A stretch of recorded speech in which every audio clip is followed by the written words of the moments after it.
Hola a todos y bienvenidos a este nuevo episodio, el penúltimo episodio de la segunda temporada de Por Su Palabra. Espero que estén todos muy bien. Me encuentro esta vez con mi hermano Diego y queremos hablar acerca de Eren Jaeger. Queremos hablar acerca de una situación que quizás un poco controvertida acerca de él, ya que hace referencia al final de Shingeki no Kyojin, que hay muchos de los que no les gusta, que no les parece un final adecuado para una obra que por mucho tiempo fue muy buena, fue muy esperada. También está el tema del anime, que lo alargaron mucho y la gente empezó a quejarse por temas de producción, etcétera. Entonces es un final que deja desconforme a muchos. No sé a ti, hermano. A mí me gustó, está bien.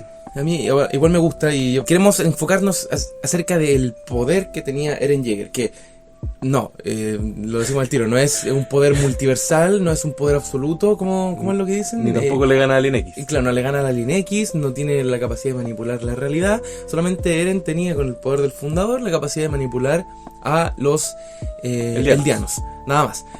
Hemos visto en internet que circula por ahí que puede ganarle prácticamente a cualquier personaje de la ficción porque manipula la realidad, y eso no es así. ¿Ok? Entonces, hablemos un poquitito acerca del final de Shingeki no Kyojin. ¿Qué fue lo que pasó? Lo que pasó fue que Eren adquirió el poder del titán fundador al tocarse con Zeke, su hermano, al cual es miembro de la realeza, y de esta forma logró despertar a los titanes de las murallas.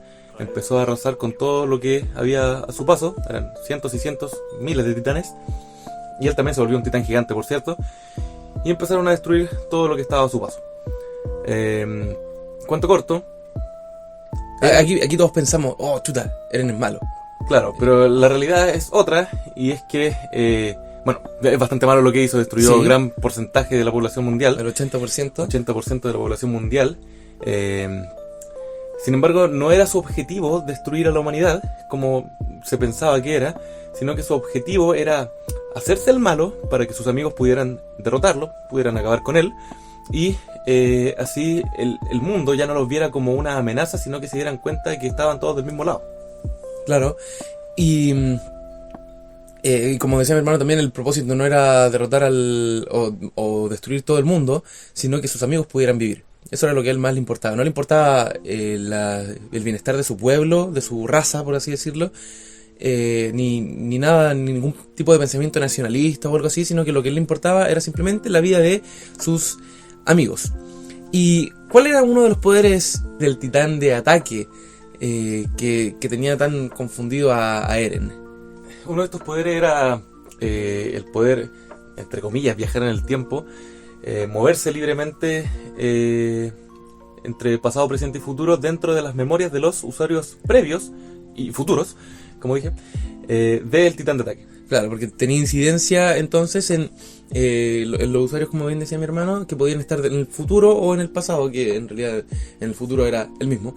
Pero eso también, llamémoslo, ver las memorias futuras, que era algo que confundía mucho a Eren, porque el presente, el pasado y el futuro era algo que estaba entremezclado y que también de cierta forma afectó a la cordura de Eren. Resulta que el ver las memorias futuras obviamente solo llega hasta él, como recién decía. Es decir, Eren no podía ver el futuro más allá de su muerte, porque al final Eren muere. Y no se traspasa el poder del titán de ataque a nadie más. Claro, entonces si se lo hubiera pasado a alguien más, podría ver los recuerdos de esa persona en el futuro, pero no era así. Entonces, ¿qué llega a suceder aquí? Sucede que Eren, en su humanidad, porque Eren no es un dios, Eren no es un ser omnipotente, solamente un humano con un poder especial. Y con 19 años solamente. Claro, que empezó con una responsabilidad también desde muy pequeño. Ve el futuro y dice, ok, esto es lo que tengo que hacer. No ve más posibilidades que destruir el 80% de la humanidad para salvar a sus amigos. Y dicen, es que no hay otro camino. Yo no creo que sea tan así. Yo creo que el hecho de que Eren estuviera tan enfocado, tan con la idea en la cabeza de que las cosas debían hacerse de cierta forma, que no pudo hacerlo de una manera distinta. Entonces, si bien lo que Eren quería era que sus amigos vivieran, él no tenía idea de lo que iba a pasar realmente. Porque en el momento en que él moría, se acaban sus recuerdos. Lo que ocurre es que matan a Eren, lo mata Mikasa, Y después Armin va a hablar y decir, oye, no tenemos ya el poder de los titanes, no somos una amenaza, pero los de Marley todavía están como temerosos por lo que acababa de pasar, de que todos se convirtieron en titanes. Entonces es algo normal. Y estuvieron a punto de matar a los antiguos portadores del poder del titán. Pero finalmente lograron hacer una tregua, lograron una cierta paz en ese momento, y los amigos de Eren no murieron. Pero como dije, y es súper importante recalcar esto, Eren no sabía que sus amigos iban a sobrevivir. Simplemente apostó por lo que él creyó que era mejor. Pero siendo de esta forma, ¿por qué Eren decidió matar solamente al 80% de la población mundial? Podría haber matado, no al 100%, porque eso habría incluido a sus amigos, pero podría haber matado a la gran mayoría y dejar solamente a sus amigos vivos, que repoblaran la tierra y qué sé yo. ¿Por qué no hizo eso? Porque eso hubiera implicado que tenía que controlar la voluntad de sus amigos también. Como decía mi hermano, ¿por qué Eren se hizo el malo? Para que sus amigos pudieran acabar con él y quedaran como héroes frente al resto del mundo. Claro, y no les contó que ese era su plan. Entonces ellos estaban convencidos de que Eren era el malo y que tenían que ir en contra de él. Entonces Eren podría haber decidido no hacer eso, sino salvarlos a toda costa, controlar también sus mentes para que ellos no se opusieran a él y él los dejara en completa libertad, entre comillas. Podría haber controlado a los que se oponían para que no ejercieran resistencia, pero les dio la oportunidad de luchar y tomó el peso de las acciones y del odio del resto sobre sí mismo para que no tuvieran que volver a pelear, en teoría. Sin embargo, ¿qué pasa en el final? Como bien veíamos, ¿qué es lo que no le gusta a la gente? Lo que no le gusta a la gente es precisamente el hecho de que Eren, tenga sentimientos, tenga debilidad, sea verdaderamente humano. Y que en lugar de haber acabado con todo el mundo simplemente para lograr los objetivos de Eldia, se sacrificara y dejara vivir tanto a sus amigos como a otras personas que estaban en contra de su pueblo. Claro, porque a la gente igual le gusta ese Eren nacionalista, ese Eren que en realidad está abogando por el futuro de Eldia. ¿Y qué pasa en el final respecto de Eldia? No sé si seguirá siendo Eldia, pero el territorio donde ella estaba. Avanzan en el tiempo, ya no hay titanes, no hay poder de titanes, pero sí hay guerra porque mientras haya gente siempre va a haber conflictos. Y de hecho se muestra en el panel final el mismo árbol donde Eren descansaba, que ya está muy grande porque han pasado muchos años, y en el cielo se ve como hay aviones de guerra y hay conflicto. Claro, y en realidad se ve cómo van construyendo ciudades en el paso del tiempo y esas ciudades finalmente terminan por destruirse por las guerras futuras. Entonces, tenemos varias cosas aquí. Eren tenía poder. Podía destruirlos a todos y darle total libertad a sus amigos. Pero no lo hizo. Y él no sabía qué iba a pasar después de su muerte, que en realidad fueron cosas malas, y aún así decidió apostar por los planes que él había tomado.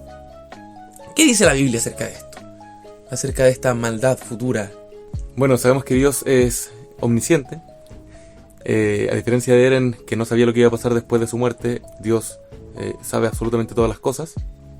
A diferencia de Eren también, Dios sí vive en el pasado, en el presente y en el futuro al mismo tiempo. Es por eso que Dios no cambia, porque es atemporal, existe antes y fuera del tiempo, y su mente no se confunde como la nuestra se confundiría si tuviéramos esa capacidad. Claro, por eso mencionaba que Eren es solamente un humano y tomó las decisiones según su humanidad y no su omnisciencia, porque no la tiene. Uh-huh. Y según la omnisciencia de Dios, es decir, el conocimiento de todas las cosas, y vivir en el pasado, presente y futuro, por supuesto que Dios sabe que vamos a fallar. Sabe que tenemos esta naturaleza pecaminosa dentro de nosotros y que podemos cometer pecados. Así, por ejemplo, tenemos en el libro de Jeremías, en el capítulo 1, versículo 4 y 5, el Señor me dio el siguiente mensaje. Te conocía aún antes de haberte formado en el vientre de tu madre. Antes de que nacieras te aparté y te nombré mi profeta a las naciones. Ahí todo bien. Pero claro, porque estamos hablando de un propósito. Dios nos da un propósito. ¡Wow! Eso es bonito. Claro. Pero si vemos, por ejemplo, el Salmo 51, el versículo 5, el rey David dice, soy pecador de nacimiento. Así es, desde el momento en que me concibió mi madre. O sea, David reconoce que es pecador de nacimiento, y el Señor le dice a Jeremías que lo conoce antes de haber nacido, antes de haber sido formado incluso. De modo que Dios sabe que dentro del vientre de nuestras madres ya somos pecadores y que vamos a fallar en el futuro.